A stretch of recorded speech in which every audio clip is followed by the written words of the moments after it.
मानवी मोठेपण. इंद्र मोठा आहे, सगळ्या गोष्टी त्याच्याकडे आहेत, श्रीमंत आहे, सुंदर आहे, सगळ्या गोष्टी आहेत.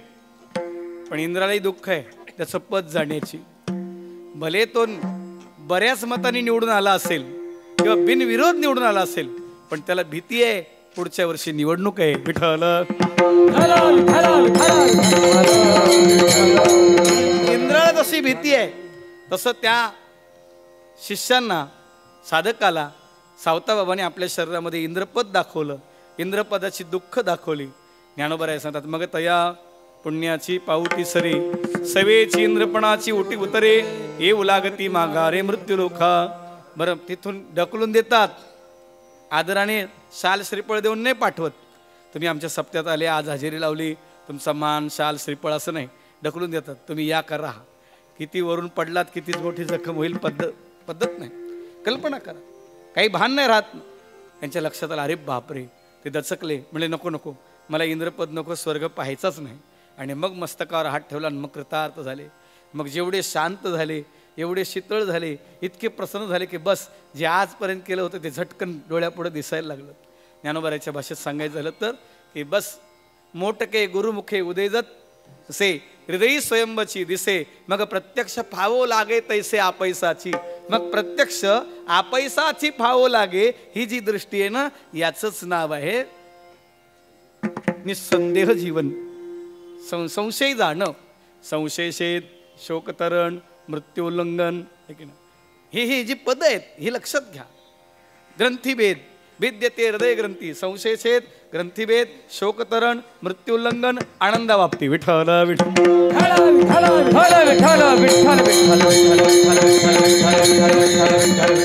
थोडं सांग. त्या साधूची भेट झाली आणि भगवंताच्या चरणाला मिठी पडली, असा प्रसंग झाला. पण ती मिठी पडायला जे अंतर होतं, याला एकच कारण होतं, संदेह. प्रत्येकाच्या मनात. आमचे गुरुजी गमतीने सांगत असतात, एखाद्याला म्हटलं तू वासुदेव आहेस, मी वासुदेव तत्वता, तू बरं तुम्ही देव आहेत असं जर तुम्हाला म्हटलं तर कळतंय की नाही? मी देव आहे, मी वासुदेव तत्वता, कळो येईल विचारिता, आहे ठाऊक सभा गिया संता, नाही दुजा आणि कमागुता गा, बैसता संताचे संगती, कळो आले कमळापती, आपुले कोणीच नव्हती, निश्चय चित्ती दृढ झाला. हे ऐकायलाही बरं वाटतं आणि माहिती आहे आपण देव आहोत. देवची बरे, देवची बरे, तुका म्हणे खरे, तुका म्हणे कैची कीव, कोठे जीव, सगळे देव आहेत, सगळे देव आहेत. हे समस्तही श्री वासुदेव साधूचा अनुभव आहे. पण आपण देव आहोत, अगदी आपल्याला आधी कळलं पाहिजे की नाही? आपल्या हृदयात देव एवढं माहीत आहे, पण आपण देवस्वरूपच आहोत. हे जे जन्म मरण सुख दुःख आहे, हा मनाचा बुद्धीचा भ्रम आहे. हे शरीराकडे लावल्यानंतर त्रास देतं आणि स्वरूपाकडे लावल्यानंतर आनंद देतं, हे कळायचं राहिलंय. आणि ही जी गाठ पडली ना, या गाठीला संदेह म्हणतात. विठ्ठल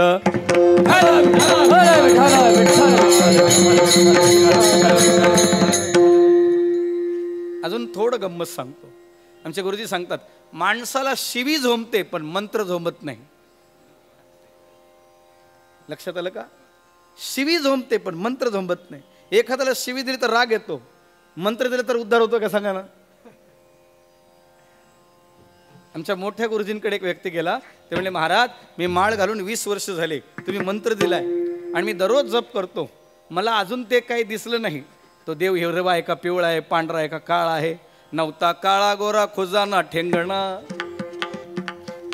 आमचे मोठे गुरुजी जरा, आजे गुरुजी जरा परखड होते. ते म्हणले, मूर्ख आहेस तू, नालायक आहेस तू. ते म्हणलं, गुरुजी मी तुम्हाला काय विचारतो, तुम्ही मला शिव्या देताय? ते म्हणले, मी तुला शिव्या दिलेल्या कळल्या? ते म्हणले, हो, तुम्ही आता मला मूर्ख नालायक म्हटलं. मग तुला जसं मी दिलेली शिवी कळाली, तसं तू घेतलेलं नाम जोपर्यंत देवाला कळत नाही तोपर्यंत तुला दिसत नाही. राम का गुणगान करिए, राम का गुणगान करिए, राम का गुणगान करिए, राम का गुणगान करिए, गुणगान करिए, गुणगान करिए, गुणगान करिए, राम जी के सभ्यता का ध्यान धरिए राम का गुणगान करिए राम का गुणगान करिए गुणगान करिए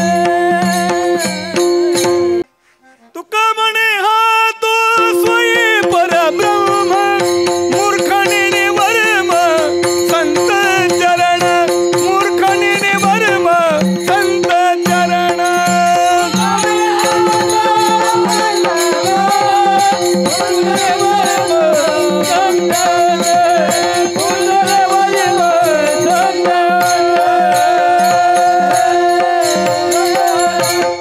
तुका म्हणे हा तो स्वयं परब्रह्म मूर्ख नेणे वर्म संत चरण. साधूच्या चरणाजवळ राहत नाही. काही माणसं साधूजवळ राहतात, त्यांची बॅग सांभाळतात, 20-20 वर्ष त्यांच्या बरोबर राहतात, पण मुक्त होत नाहीत. का मुक्त होत नाहीत? कारण त्यांचं लक्ष साधूच्या पंक्तीकडे असतं, साधूच्या बोधाकडे नसतं. काही माणसं पंक्ती पठाणच असतात, महाराजाच्या बरोबर राहिलं की चांगलं खायला मिळतं म्हणतात. जे जे महाराजाच्या बरोबर राहून चांगलं खातात ना, त्यांना पुढे चांगला मार खावा लागतो. विठ्ठल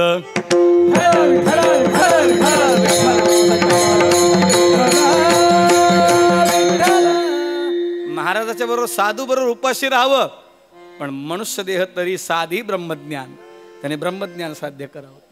तो का म्हणे हा तो स्वयं परब्रह्म, हा साक्षात परब्रह्म आहे, पण मूर्ख नेणे वर्म संत चरण. आणि या संत चरणाचा उल्लेख तुकोबारांनी केला. धन्य काळ संत भेटी पायी मिठी पडलोटो. मग तो काळ धन्य आहे. कोणता काळ? कोणता काळ? एक उदाहरण सांगतो, थांबतो, लक्षात येईल. एका श्रीमंताच्या घरी देवाऱ्याच्या खाली एक लोखंडाची डबी होती आणि ती गंजलेली होती. गंजलेली, त्या गंजलेल्या डबीचं झाकण निघत नव्हतं. मग ते काढले की आवाज यायचा, काहीतरी वाजायचं. मग जुनी माणसं ते पायाने लोटून द्यायचे, जाऊ दे म्हणले, लोखंडाचे काय, भंगारवाल्याकडे दिले तरी काय पैसे येणार आहेत. पण त्या घरात एक लहान नातू होता, सुंदर असा नातू होता. आणि त्या नातवाने काय केलं, खेळता खेळता त्या देवाऱ्याकडे गेला आणि त्या देवाऱ्याखालचा डबा काढला लोखंडाचा आणि तो असं वाजवायला लागला. ते वाजायला लागल्यावर त्याला आनंद वाटायला लागला, आवाज यायला लागला. लहान मुलाच्या हातात काही खेळणं दिला. पण योग असा होता की त्या डब्यामध्ये परीस होता आणि तो परीस एका कागदात गुंडाळलेला होता. खूप वर्ष झाली होती त्याला, गंजून गेला होता, चारी बाजूने गंजलेला होता, फिट्ट बसलं होतं झाकण, पण आतमध्ये कागदात गुंडाळलेला परीस होता. या लेकराने खूप वेळ वाजवल्यामुळे त्या दगडाला, त्या परिसाचा आणि त्या कागदाचा मार बसून एक खसखशीच्या कणा एवढं छिद्र पडलं. खसखशीचं कण असतं ना, तेवढं छिद्र पडलं आणि त्या छिद्रातून त्या डबीला त्या परिसाचा स्पर्श झाला. आणि ज्या क्षणाला स्पर्श झाला त्या क्षणाला ती डबी सोन्याची, आणि जशी सोन्याची झाली त्या बाळाला आश्चर्य वाटलं आणि खाली आपटली. आजोबा धावत आले. काय रे बाळा? ते म्हणले, हे बघा. आजोबांनी पाहिलं, काय झालं? त्याच्या लक्षात आलं, अरे बापरे, माझे पंजोबांनी त्यांना परीस मिळाला होता, देवाऱ्या खाली ठेवला होता असं सांगितलं होतं. माझ्या वाडवडिलांकडून मी ऐकून होतो, पण परीस मला हयातीच सापडला नाही, याला सापडला का? याच्या भाग्यात होता, हा भाग जाऊ द्या, पण एवढं छिद्र पडलं. मग एवढे वर्ष यांना डबा नव्हता का प्राप्त? यांच्याजवळ डबा नव्हता का? बोलता का? एवढे वर्ष आपल्याजवळ डबा नाही का? बोलता का? गंजलेला आहे सांगा ना. त्या डब्यामध्ये कागदात गुंडाळलेला परीस आहे हे पण सांगा. फक्त आता ते खेळकर वृत्तीने, तेवढ्या निरागस भावनेने लहान मूल जसं हाताळतं तसं आपण जर भजन करायला लागलो तर खसखशीच्या कणा एवढं छिद्र पडेल आणि तेवढं छिद्र पडलं की आपलं सोनं होईल. विठ्ठल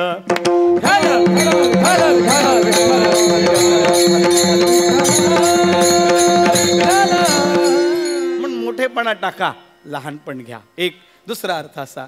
आणि ही जी नम्रता आहे, या लहानपणाला लीनता म्हणतात, नम्रता म्हणतात. ज्ञानन ददाती विनम्रता. ज्ञान तुम्हाला नम्र करतं, नम्री करत नाही. नम्री हे ते ज्ञानी नाहीत. नम्र आहेत तेच ज्ञानी आहेत. विठ्ठल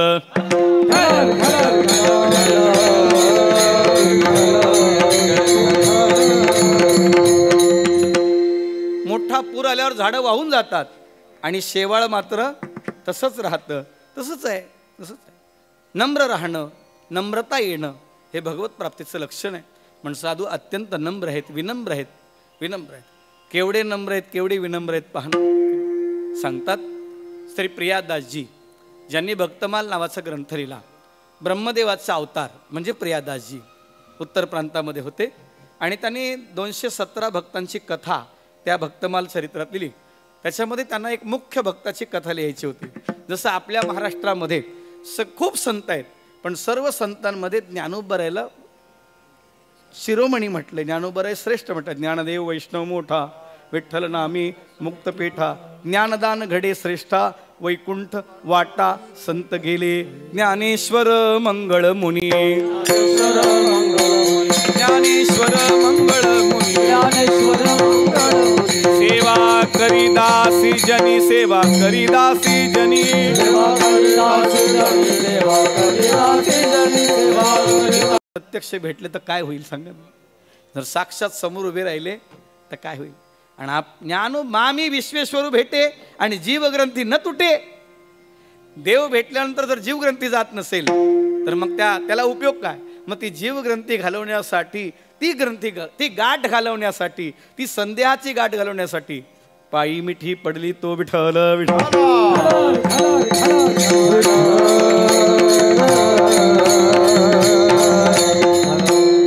अहो, नामदेवरायाच्या हातून देव दूध पित होते, जेवण करत होते, त्यांच्याबरोबर खेळत होते.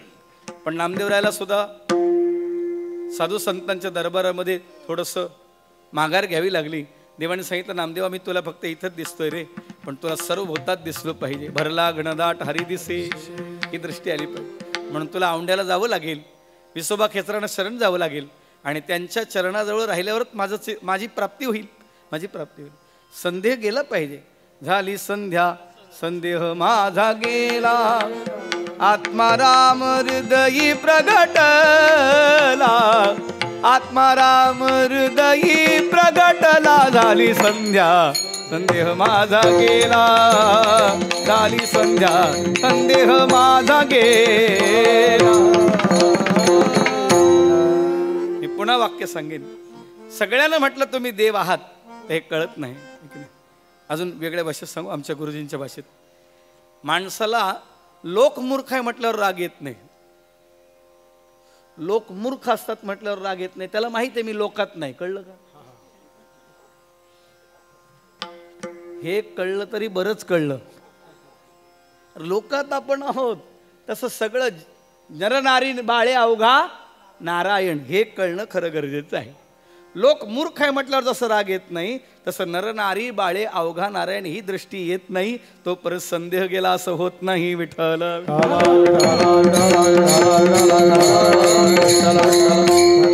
तर त्या प्रियादासजींची कथा सांगत होतो.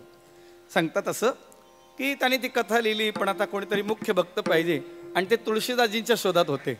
जसे आपल्याकडे ज्ञानोबर आहे तसे उत्तर प्रदेशमध्ये गोस्वामी तुळशीदासजी. तुळशीदासजींनी पण स्त्रीचा पुरुष केला. तुळशीदासजींनी पण मेलेला माणूस जिवंत केला. ज्ञानोबरांनी पण स्त्रीचा पुरुष केला. सच्चिदानंद बाबाला जिवंत केलं. कल्पना करा. पण तुळशीदासजींचं वय जास्त होतं. ज्ञानोबरायचं वय 21 वर्ष 3 महिने 5 दिवस. विठ्ठल. ज्ञानोबरांनी वयाच्या 22व्या वर्षी संजीवन समाधी घेतली आणि ज्ञानोबराकडे चांगदेवासारखा 1400 वर्ष जगलेला महात्मा शरण आला.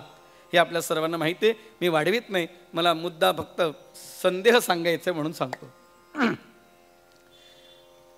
गोस्वामी तुळशीदासजी त्या काळात वृंदावनात होते आणि तेही महात्मा वृंदावनात आले होते.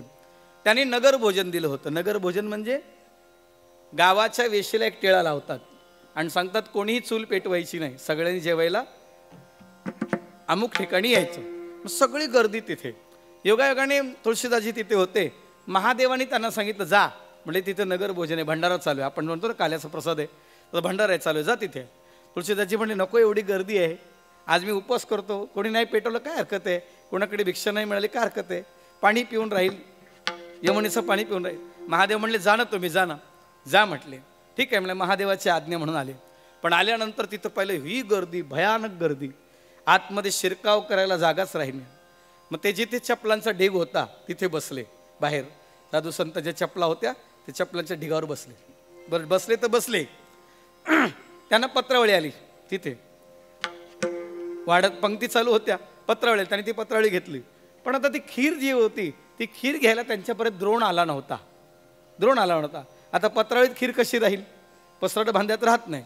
मग त्याने काय केलं, इथं जी बुटं पडली होती त्यातला एक बूट उचलला गोस्वामी तुळशीदासजींनी, आणि तो बूट त्या खीर वाढणाऱ्या पुढे केला. त्या मनात होतं की हा बूट कोणतरी ते साधूचा असेल, संत चरण रज, त्याच्या चरणाची रज या बुटात असेल, ही खीर माझ्या पोटात जाईल, निश्चितच माझं पोट निर्मळ होईल, माझ्या पोटातले विकार जातील. कोणाची भावना ही? गोस्वामी तुळशीदासजीची.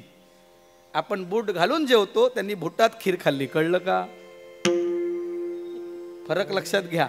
आपण बूट घालून जेवतो, त्यांनी बुटात खीर खाल्ली. त्यांनी बुटात खीर घेतल्याबरोबर वाढणारा धावत गेला प्रियादासजींकडे आणि सांगितलं कोणीतरी एक साधू आहे, बाहेर बसलाय, चपलांच्या ढिगाऱ्याजवळ बसलाय आणि खीरीला भांडं नव्हतं तर बूट घेतलंय आणि बुटात खीर घेतली. ते प्रियादासजी धावत आले. म्हणले ते दुसरा तिसरा कोणी नाही, गोस्वामी तुळशीदासजी आहेत. धरून आणलं, सगळ्यांसमोर गर्जना करून सांगितलं हेच ते तुळशीदासजी आहे, यांच्याच मी शोधात होतो. एवढी नम्रता असेल तर ज्ञान मिळतं. विठ्ठल विठ्ठल.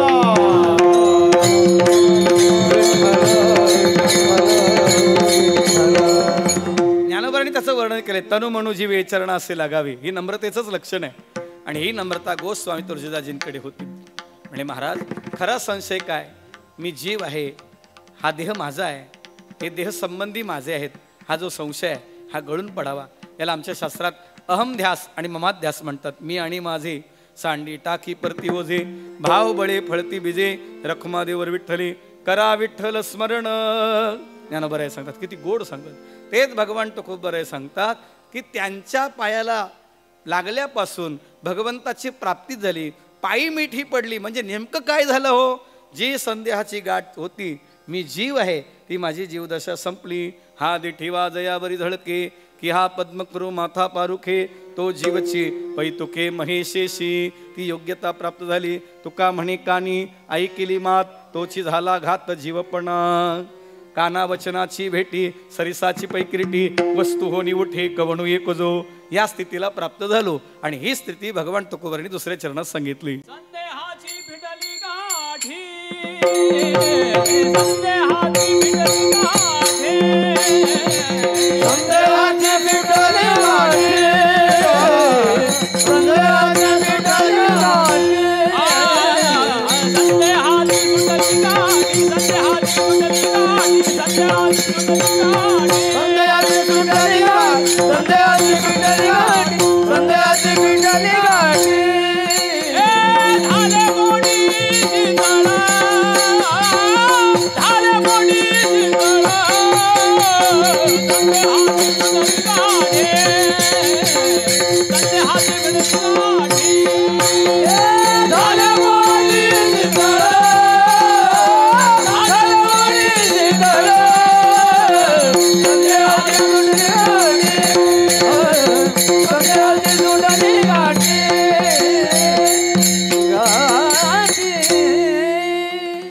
संदेहाची गाठ पडली होती, जो संशय होता.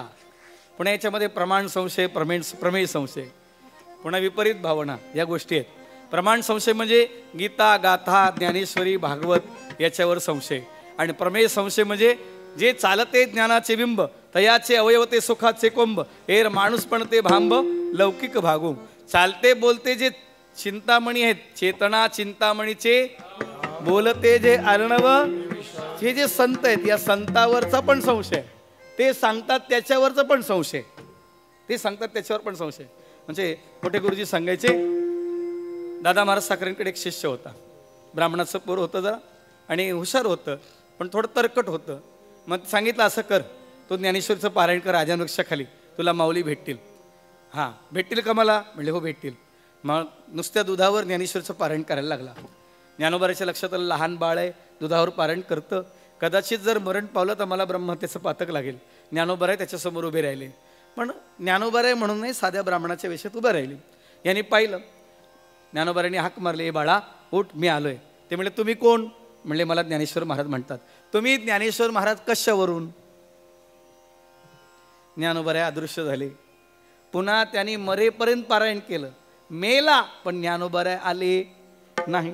आणि तो मेला तर त्याचं प्रेत गुरुजींनी अशा ठिकाणी जाळलं, अहंकाराचा वारा, आश्रमाकडे वारा सुद्धा येणार नाही अशा ठिकाणी जाळलं. अशा माणसापासून दूर राहा, अशा माणसापासून दूर राहा की ज्यांच्यामुळे सप्त्याला धोका आहे, भजनाला धोका आहे, भजनाला धोका आहे. त्याच्यापासून फार दूर राहा. काही गरज नाही. वाटलं तर आपल्या घरी ठाईचं बैसोनी करा एकचित्त, बाकीच्या भानगडी करू नका. भगवान तो खूप बरं आहे सांगतात. त्याच्या जीवनामध्ये जी निसंशय स्थिती झाली ती महत्वाचं आहे. त्याचं नुकसान झालं, जन्म गेला, ज्ञानोबराय समोर असून संशय घेतला, संशय असला. तसंच गुरु आपण दररोज म्हणतो, गुरु ब्रह्मा गुरु विष्णू गुरुदेव महेश्वर गुरु साक्षात परब्रह्म तस्मै श्री गुरुवे नमः. गुरु साक्षात परब्रह्म म्हणतो तरी पण माणसं गुरुजीलाच विचारतात, हे खरं का? तुम्ही कधी पाहिलंय? अरे सांगतात ना, ते सांगतात. आई जसं सांगते ना, हा बाळा तुझा बाप आहे, आईवर जेवढा विश्वास आहे तेवढा जर गुरुवर विश्वास ठेवला तर निश्चितच कल्याण होईल, निश्चितच कल्याण होईल. आईच्या सांगण्यावर जेवढा विश्वास आहे तेवढा गुरुच्या आणि संतांच्या सांगण्यावर विश्वास पाहिजे. जेवढा गुरु आणि संतांच्या सांगण्यावर विश्वास आहे, गुरु आणि संतांचं सांगणं कळत नसेल तर गीता, गाथा, ज्ञानेश्वरी, भागवत या वचनावर विश्वास ठेवा, निश्चित कल्याण होईल. विठोबा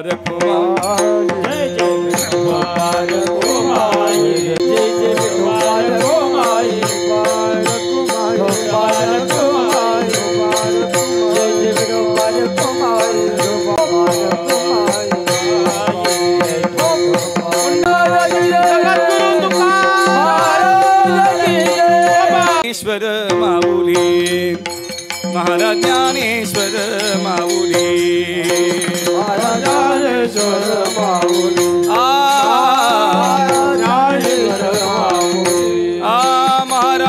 ज्ञानेश्वर माऊली,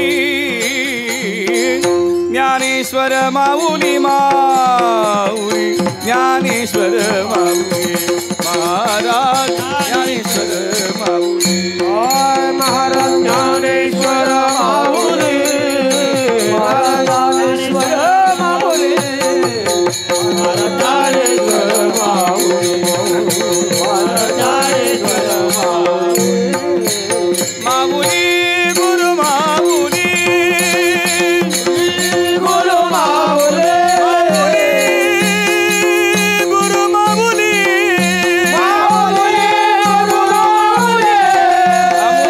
ज्ञानेश्वर माऊली, माझी ज्ञानेश्वर माऊली, महाराज ज्ञानेश्वर माऊली, ज्ञानेश्वर माऊली, ज्ञानेश्वर माऊली. संतांचं एक वैशिष्ट्य आहे, ते सगुणाचं प्रेम वाढवतात आणि निर्गुणाचा अनुभव करून देतात.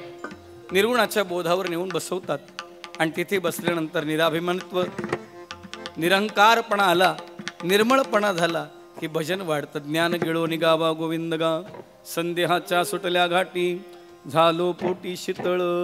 मग आता पोटात काही राहिलं नाही, काही खतखतत नाही, काही आजच्या भाषेत सांगू ॲसिडिटीच राहिली नाही. ज्यांना ज्यांना ॲसिडिटी आहे ना ते देवापासून फार लांब आहेत.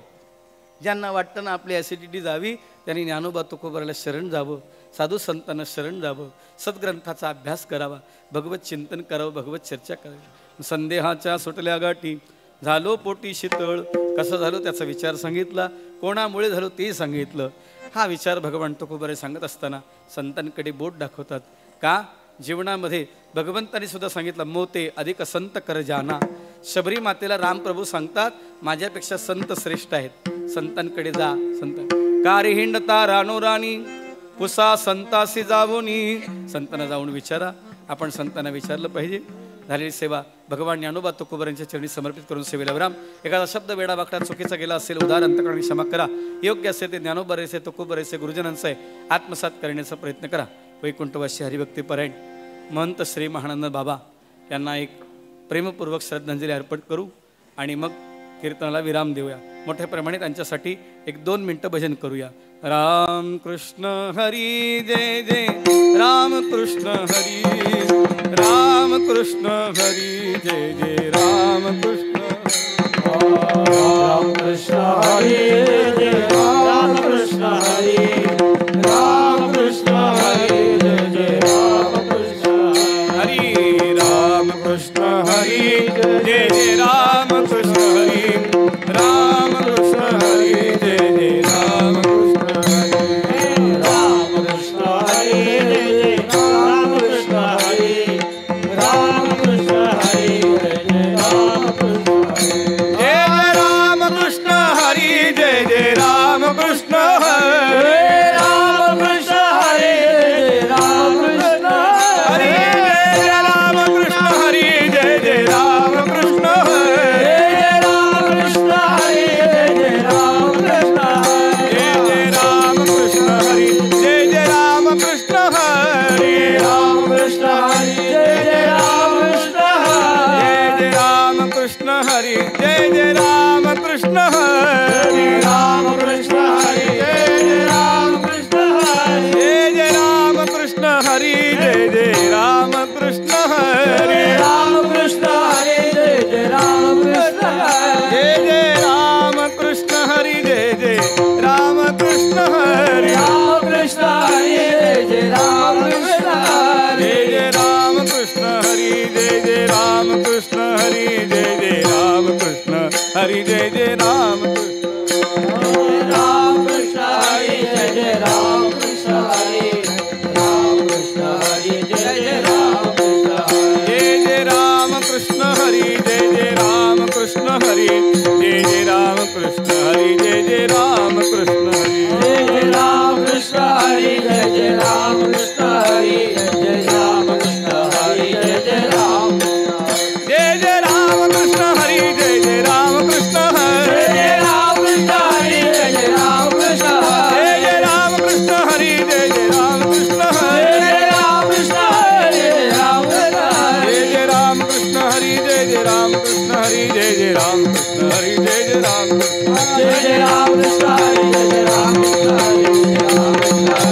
जय जय राम कृष्ण हरी जय जय राम कृष्ण हरी जय जय राम कृष्ण हरी जय जय राम कृष्ण जय जय राम कृष्ण हरी जय जय राम कृष्ण हरी जय जय राम कृष्ण हरी जय जय राम कृष्ण हरी